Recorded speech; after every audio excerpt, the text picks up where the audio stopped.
Hello student, I am Ram Babu Panchal. You are welcome to Navanko Digi Lessons. Today we are going to discuss about foreign trade and its contribution in the economic development. Now start.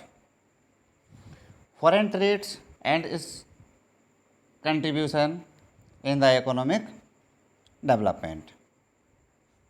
Trade and commerce is the symbol of our progress. In olden days, man used barter system for fulfilling his needs.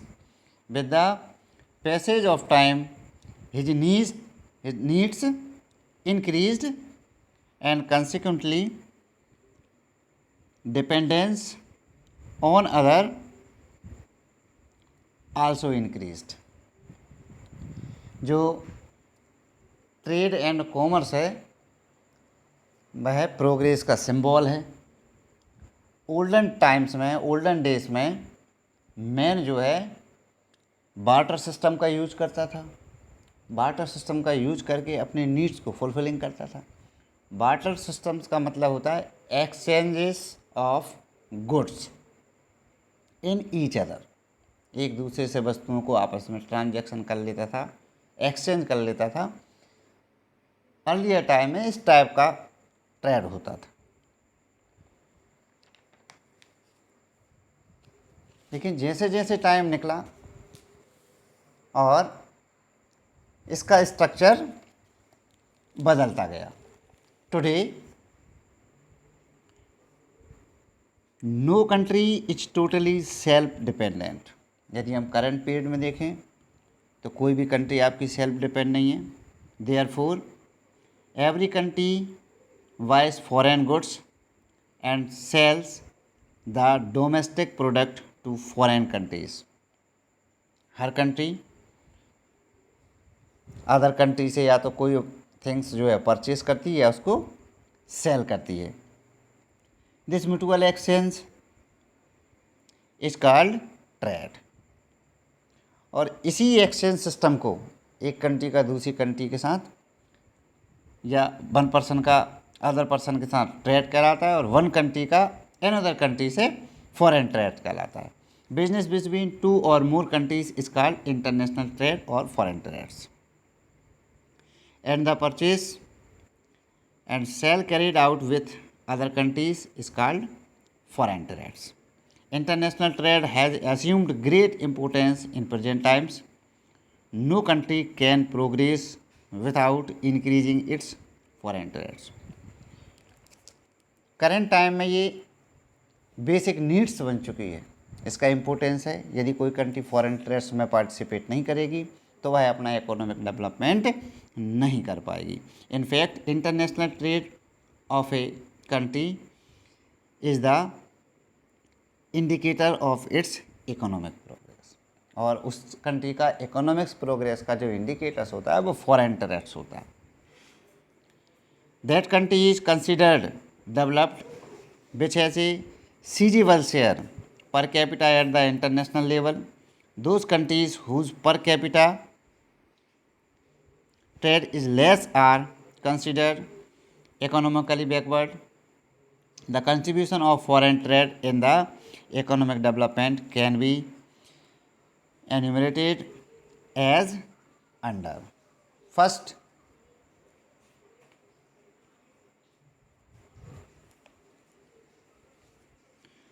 foreign trade make a country self-dependent.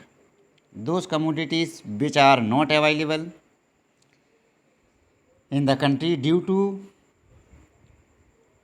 unsuitable weather conditions, quality of land and other factors that can be made available through foreign trades.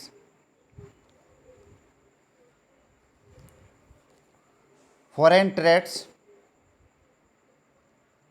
के कारण हमें बहुत सारी goods और commodities दूसरी country से achieve हो जाती हैं और इससे हम सेल्फ डिपेंड भी बन जाते हैं, क्योंकि हर कंट्री की जो जोग्राफिकल लोकेशन है वो अलग है, डिफरेंट है, और हर प्रकार की जो थिंग्स हैं वह हर कंट्री में प्रोडक्ट नहीं हो सकती। Second, this promote industrialisation, raw material and sources of energy can be imported.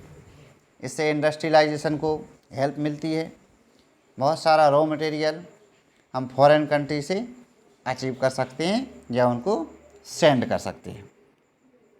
Foreign trade increase possibilities of agriculture development, improved technology and seeds promotes agriculture development. Foreign trades का जो help मिलती है वो agriculture field में मिलती है, technical field में मिलती है और इंडस्ट्रियलाइजेशन में भी इसकी हेल्प मिलती है। Foreign exchange is earned which is utilised for economic development. Foreign trade से उस कंट्री का इकोनॉमिक डेवलपमेंट होता है। Foreign trade increase avenues of employment in industry and agriculture sectors. इससे एग्रीकल्चर एंड इंडस्ट्रियल सेक्टर में job available होते हैं।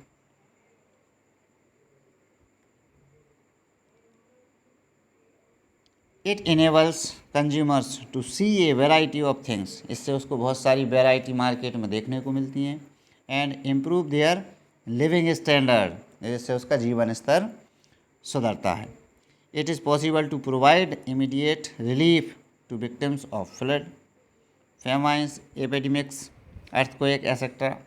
and save their lives by importing things by their requirement। जो नेचुरल डिजास्टर के time पे इससे फॉरेन ट्रेड से हमको बहुत बड़ी हेल्प मिलती है।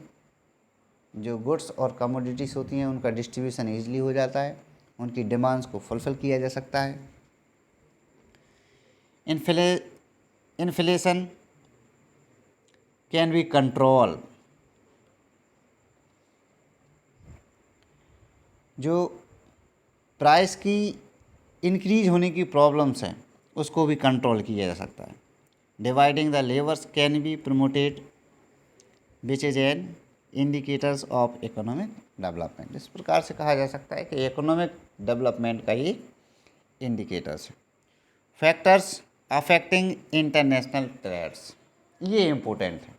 यहाँ से आपसे एक क्वेश्चन पूछा जाता है कि फॉरेन ट्रेड्स को अफेक्टिंग करने वाले कौन कौन से फैक्टर्स हैं। International trade is affected by many natural, economic, political and social reasons. Main factors affecting international trade are as under. Number first, location. Those countries which are located on the international trade routes commercially they progress easily. वे countries जो foreign trades routes पर situated हैं, ऐसी country का foreign trades या economy की development बहुत जल्दी होता है। रग्ड सी कोस्ट, यदि उनके तट जो हैं, समुद्र तट हैं, कोस्टल एरिया से यदि वो कटा फटा है तो कटे फटे होने से क्या होती है, वहाँ पे सी पोर्ट एंड डॉक का निर्माण किया जाता है, जिससे फॉरेन ट्रेड्स ईजिली स्टेबल हो जाता है, संचालित होता है। The countries where sea coast is rugged, they are the port are highly developed and they have adventurous and good sailors. Natural resources, यदि किसी कंट्री के पास नेचुरल रिसोर्सेज का जो स्टोरेज कैपेसिटी है वो बहुत ज़्यादा है तो उसका इकोनॉमिक डेवलपमेंट होगा। नेचुरल रिसोर्स को फॉरेन के साथ एक्सचेंज करके उसको फॉरेन मनी अचीव कर सकता है। Next, economic development. The level of economic development of different countries, यदि किसी कंट्री का इकोनॉमिक डेवलपमेंट हो चुका है या अच्छा हो रहा है, फास्टली हो रहा है, वो बहुत ज़्यादा ग्रोथ कर रहा है तो उसका फॉरेन ट्रेड भी ग्रोथ करेगा। Cultural diversity, culturally all the countries of the world are different from each other.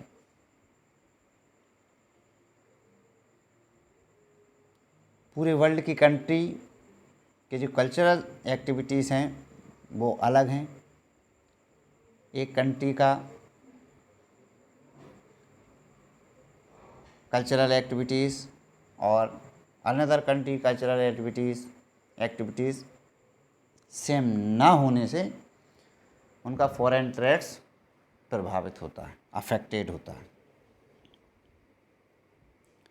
Demand and production of every country are therefore different because of this diversities. बहुत सारी diversities से उन लोगों का जो है फॉरेन ट्रेड्स अफेक्टेड होता है। Inequality in the density of population,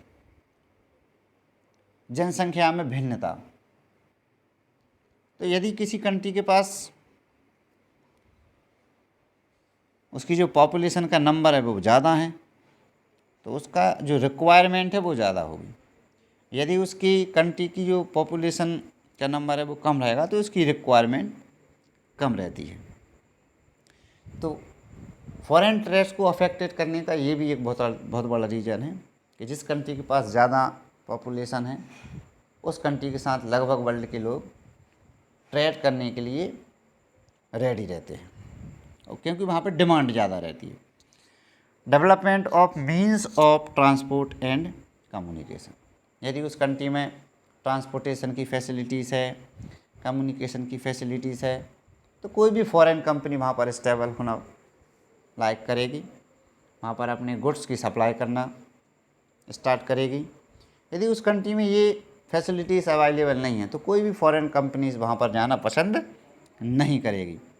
business policy, ये गवर्नमेंट की बिजनेस पॉलिसीज़ होती हैं कि भाई फॉरेन कंट्री को अपनी कंट्री के अंदर स्टेबल होना देना चाहती हैं या नहीं, उन पर कोई बहुत ज़्यादा रूल तो अलाउ नहीं कर रहे हैं। यदि वो उनको किसी भी प्रकार की इन रूल से पॉलिसीज़ से रिलीफ देंगी तो वह फॉरेन कंपनीज उस देश में स्टेबल होंगी और वहाँ पर अपना गुड्स एंड थिंग्स को प्रोडक्ट करने का वर्क करेंगी, जिसका जो प्रॉफिट है वो वहाँ की पब्लिक को, उस कंट्री की पब्लिक को भी मिलेगा। जैसे उनको एम्प्लॉयमेंट की प्रॉब्लम, एम्प्लॉयमेंट होगा, उनकी पर कैपिटा इनकम इंक्रीज होगी, पर कैपिटा इनकम होने से उस कंट्री की नेशनल इनकम में भी ग्रोथ होगी। पीस, शांति, यदि किसी कंट्री में शांति का वातावरण है, अच्छा है, तो कोई भी फॉरेन कंपनी वहाँ पर जाकर व्यापार करना पसंद करेगी। Political ideology, the business with countries having similar political ideology is well developed. एक दोनों देशों के बीच में जो राजनीतिक संबंध है, राजनीतिक विचारधारा है, पॉलिटिकल आइडियोलॉजी यदि वो सेम होगी तो वहाँ पर फॉरेन ट्रेड ज़्यादा डेवलपमेंट करेगा और अपोजिट होने पर वहाँ पर नहीं होगा। चीप रेट्स, सस्ते मूल्य, यदि किसी कंट्री के किसी गुड्स का जो रेट है वह कम है, चीप है, तो उसको कोई भी कंट्री के पर्सन्स जो है ख़रीदने के लिए एग्री हो जाएंगे। तो किसी भी कंपनी को अपने कमोडिटीज़ और गुड्स को सेल करने के लिए उसके रेट हैं उसके लो रखना पड़ती है, चीप रखना पड़ते हैं। Now next, foreign trades and import and export of India. अब हम इंडिया का फॉरेन ट्रेड देखेंगे। इसमें इंपोर्ट कौन कौन सी थिंग्स हैं आपकी और एक्सपोर्ट कौन कौन सी थिंग हैं। Foreign trades, exchange of commodities with another country और country is called foreign trade. It include import and export of commodities. When commodities are bought from other country it is called import, and when commodities are sent to another country it's called export. तो foreign trades के two elements हैं। First आपका है import and second है आपका export. कोई भी things जब हमारी इंडिया में आती है, कम होती है, तो उसको हम करते हैं इंपोर्ट। यदि कोई भी वस्तु या थिंग्स जिसको हम फॉरेन कंट्री के साथ इसको सेल करते हैं या सेंड करते हैं तो वह आपकी एक्सपोर्ट कहलाती है। In olden age India had trade relation with countries of West Asia, European countries.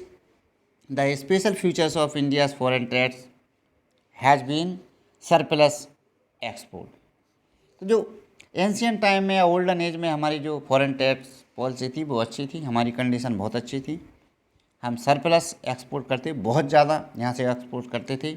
But that is why, ऐसा क्यों था, was called golden sparrow, but this situation did not continue for long. लेकिन ये condition ज़्यादा लंबे समय तक नहीं बनी। The British government on the basis of its political powers totally change this scene. The British government adopted ये dual policy in respect of trade relation with India.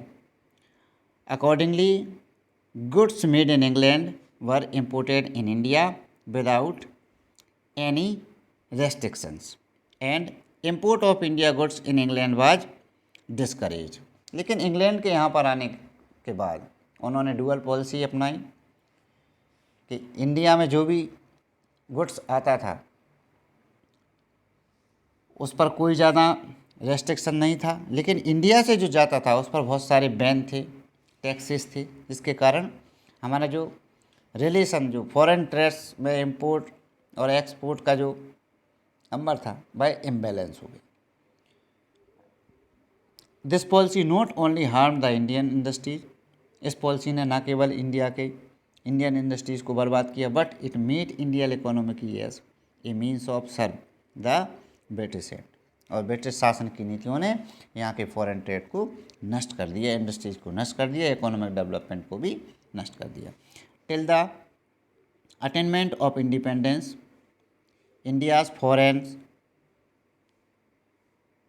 Trade were merely with British and it's Commonwealth countries. और India के independence के बाद जो starting में जो हमारा foreign trade हुआ, या तो वह इंग्लैंड के साथ हुआ, या जो इंग्लैंड के ऐसी कंट्रीज जिसमें उन्होंने कभी ना कभी कोई ना किसी प्रकार का हस्तक्षेप किया हो या उनको गुलाम बनाया हो, उन सभी नेशन का जो संगठन है, ऑर्गेनाइजेशन है, वो है कॉमनवेल्थ या कॉमनवेल्थ के साथ हुआ। The export from India were mainly, मुख्य रूप से जो हमारा एक्सपोर्ट होता है यहाँ से वो jute, T, cotton, textile, spices, mica, manganese etcetera. The import primary include finished good, और ज़्यादातर वस्तुएं हम वहाँ से मंगाते हैं और कुछ हम यहाँ पर बनाते हैं। प्रोग्रेस आफ्टर इंडिपेंडेंस, लेकिन इंडिपेंडेंस के बाद इंडिया के फॉरेन ट्रेड में बहुत ज़्यादा फास्टली ग्रोथ की गई। After the partition of India in 1947 the jute, rice and cotton production areas went to Pakistan. Independence के बाद जो हमारे जूट, राइस और कॉटन प्रोडक्शन के जो एरियाज थे वो पाकिस्तान में चले गए। ऐसे result India started important these commodities, और इंडिया में इस कमोडिटीज़ की शॉर्टेज आ गई जिसका हमको एक्सपोर्ट करना पड़ा। ऐसे result this disturbance of trade the country after independence many change occurred in the export Indian trade. Before 1947 India exported only 50 types of commodities. Now the country export about 7500 types of commodities. Independence के time पे हम only 15 types की जो goods थी उनको ही export करते थे, लेकिन करंट कंडीशन में हम देखें तो लगभग 7500 टाइप्स की जो गुड्स हैं उसको हम एक्सपोर्ट करते हैं। मतलब ये बहुत फास्टली ग्रोथ कर रहा है। The number of commodities being improved has also increased as per of goods of the developing country, और हम धीरे धीरे एक डेवलपिंग कंट्री की ओर मूव कर रहा है। During the past few years the balance of trade is adversely affected due to rise in price। लेकिन कुछ टाइम से प्राइस के जो डिफरेंट है उसके कारण हमारा जो ट्रेड है वह अफेक्टेड हो रहा है। अब इंडिया में कौन कौन सी जो थिंग्स हैं जिनको हम एक्सपोर्ट करते हैं, कौन कौन सी थिंग्स हैं जिनको हम इम्पोर्ट करते हैं। तो इम्पोर्ट वाली जितनी भी हैं उसमें मेनली आपकी कैपिटल गुड्स से रिलेटेड हैं machinery, metal goods, raw material में mineral oil mainly, cotton, jute and chemical goods. Consumer goods में है food items, electrical equipment, medicines, clothes, papers etcetera. जो एक्सपोर्ट हैं, इंडिया से एक्सपोर्ट करने वाली जो थिंग्स हैं वो फर्स्ट आपकी food stuffs, food grain, tea, tobacco, coffee, cashew nut, spices. Raw material में hides and skins, leather, wool, cotton, iron और manganese, minerals, diamond, precious stones, gem etcetera. Finished good, cloth, leather goods, silk cloth, cement, chemical goods, sports material and shoes. Capital goods, machinery, transport equipment, iron and steel, engineering goods, sewing machines. यदि हम foreign trades का contribution in our world के साथ देखें तो total world में जो 11 countries हैं उनसे ही हमारा ज़्यादा फॉरेन ट्रेड्स है। और उन 11 कंट्रीज़ में United State of America, United Kingdoms, Belgium, Germany, Japan, Switzerland, Hong Kong, United Arab Emirates, China, Singapore and Malaysia, with whom about 48% of total the foreign trades is done। इनसे लगभग हमारा 11 country से 48% foreign trades होता है। From 2005-06 China has emerged as the second largest trade partner of India. 2005-06 के बाद हमारा सबसे ज़्यादा जो फॉरेन ट्रेड का कंट्रीब्यूशन है वो चाइना के साथ है, जिसमें वो सेकेंड नंबर पर है।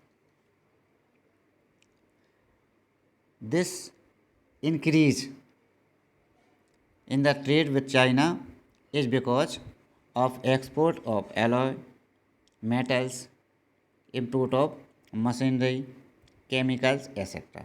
United Arab Emirates and Singapore are other important partner countries.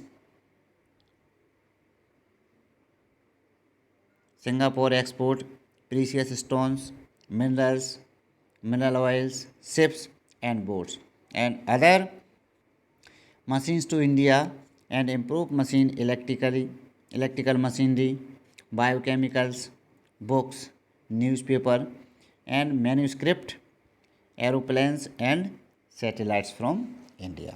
तो ओवरऑल यदि हम देखें तो 11 कंट्री से हमारा फॉरेन ट्रेड्स ज़्यादा है, उसमें China, Singapore and United Arab अमीरात मेनली हैं। Export, promotion and import substitution in India. अब ये क्या होता है, तो हम क्या होते हैं फॉरेन ट्रेड्स में बहुत सारी थिंग्स को जो है अचीव करते हैं और कुछ थिंग्स को, गुड्स को हम जो यहाँ से सेंड करते हैं। तो एक्सपोर्ट प्रमोशन का मतलब होता है कि जो थिंग्स हम अपनी कंट्री से फॉरेन में सेंड कर रहे हैं उसको ज़्यादा से ज़्यादा सेंड करना है, उसको प्रमोट करना है। एंड इंपोर्ट सब्स्टिट्यूशन का मतलब ये होता है कि जो गुड्स हमारी कंट्री में अवेलेबल नहीं है और हमको फॉरेन अनदर कंट्री से अचीव करना है तो उसके सब्स्टिट्यूशनल में कोई अनदर थिंग्स का हम यूज करने लगें और उस सिमिलर थिंग्स का प्रोडक्शन भी इंडिया में करने लगे।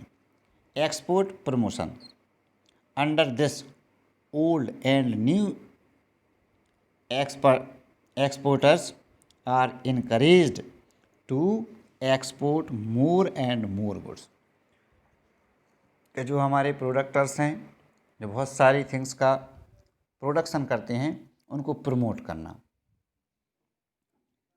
And import substitutions, it is process in which instead of importing goods from other countries, their substitute goods are produced in the country itself। Way things जो हम फॉरेन कंट्री से export कर रहे हैं, अचीव कर रहे हैं, उनके सब्स्टिट्यूशनल में जो सिमिलर थिंग्स हैं उनका प्रोडक्शन इंडिया में ही करें। Government effort for export promotions, government ने इसके लिए कौन कौन से वर्क किए कि हमारी इंडिया का जो है ज़्यादा से ज़्यादा जो गुड्स हैं वो फॉरेन कंट्री के साथ सेल की जाएं। इसमें हमारा फर्स्ट है setting up the different organisation, इसके लिए बहुत सारे ऑर्गेनाइजेशन सेटअप किए गए, जिसमें आपके जो ऑर्गेनाइजेशन है foreign trade institutes, exchange import advisory council, state training corporation, export promotion council, cotton textile corporation, jute corporation, import export bank to open new markets for export.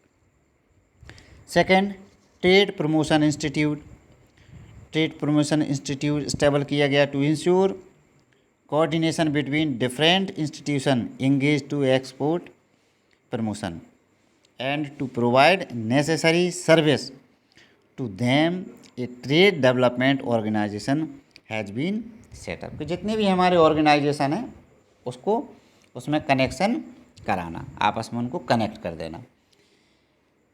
Establishment of State Trading Corporation. This corporation has been set up to export a variety of things, expand the exciting market and provide necessary facilities to the exporter. एक्सपोर्टरों को help provide कराने के लिए ये state trading corporation stable किया। Establishment of Export House. This organization has been set up to provide financial assistance. Financial assistance provide कराने के लिए Establishment of Export House setup कराया गया। इसमें मनी प्रॉब्लम्स, उनके फंड से रिलेटेड बहुत सारी प्रॉब्लम्स को सॉल्व करने के लिए स्टेबल कराया गया।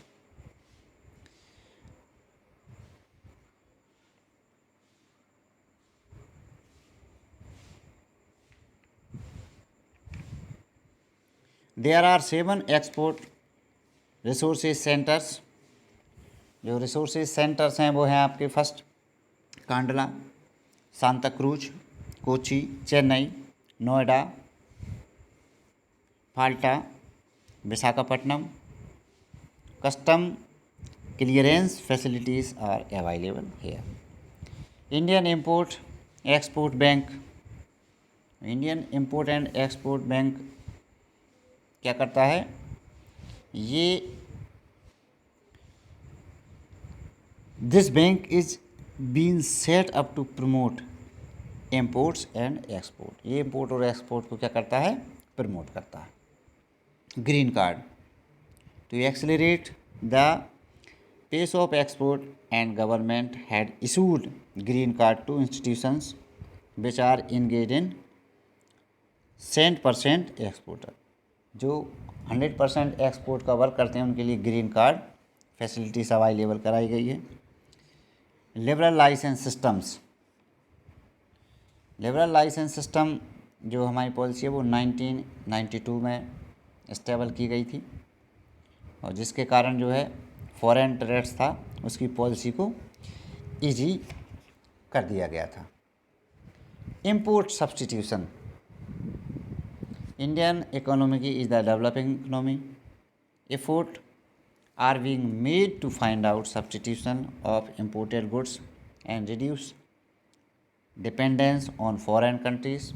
तो ऐसी बहुत सारी गुड्स और प्रोडक्ट्स हैं, थिंग्स हैं जो हम फॉरेन कंट्री से एक्सपोर्ट करते हैं, वहाँ से आप अचीव करते हैं, तो उसके सब्स्टिट्यूशनल में ऐसी थिंग्स जो उससे सिमिलर हों उनका प्रोडक्शन इंडिया में किया जाए, इस पर वर्क किया जा रहा है, जिससे हमारी जो डिपेंडेंसी है वो फॉरेन कंट्रीज़ पर कम हो।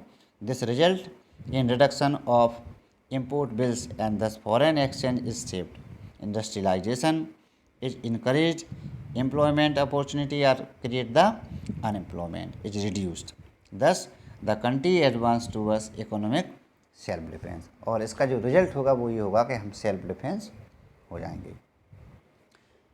our topic is complete. I hope you have understood. In the next video we will meet with new topics. Thank you.